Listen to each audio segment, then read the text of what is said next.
మీరు అడిగారు కాబట్టి నేను చిన్న చెప్పింది ఇవాళ ఈ గుళ్ళో నేను దర్శనం చేసుకొని పాజిటివ్గా ఈ రాష్ట్రం బాగుండాలని కోరుకున్నాను. హరీష్ రావు గారు మన రాష్ట్రంలో కాకుండా తమిళనాడు, కర్ణాటక రాష్ట్రాల్లో క్షుద్ర పూజలకి ఆనవాయితీగా పేరుబడిలో ఉన్నటువంటి గుళ్ళలో పూజలు చేశారు. మంచి కోరుకోకుండా, ఈ రాష్ట్రం అభివృద్ధి చెందాలని కోరుకోకుండా వేరే రకమైనటువంటి కోరికలు కోరినారు. కాబట్టి దాని మీద వారు స్పష్టత ఇవ్వాలని అడగడం జరిగింది. వారు ఫలానా తేదీల్లో ఫలానా గుళ్ళలోకి పోయారు,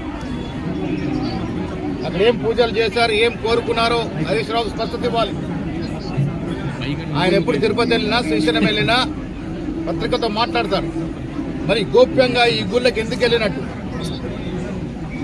మాకు మూఢ నమ్మకాల మీద నమ్మకం లేకపోయినా ఒక బాధ్యత కలిగిన వ్యక్తి, సుదీర్ఘమైనటువంటి రాజకీయ అనుభవం ఉన్న వ్యక్తి, పలుమార్లు ప్రజల మన్ననలు పొంది ఎమ్మెల్యేగా, మంత్రిగా చేసిన వ్యక్తి ఈ రకంగా గుప్తంగా అలాంటి నానుడినటువంటి గుళ్ళలో పూజలు చేయడాన్ని మేము ఆక్షేపించాం.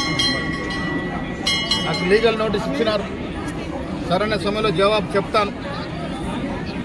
ఎవరి మీద ఎవరికి, ముఖ్యంగా మాకు వ్యక్తిగత కక్షలు లేవు.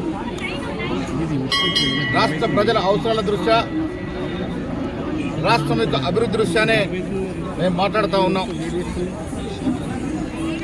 అది స్వపక్షమైన ప్రతిపక్షమైన అందరినీ గౌరవించే మాట్లాడతాం.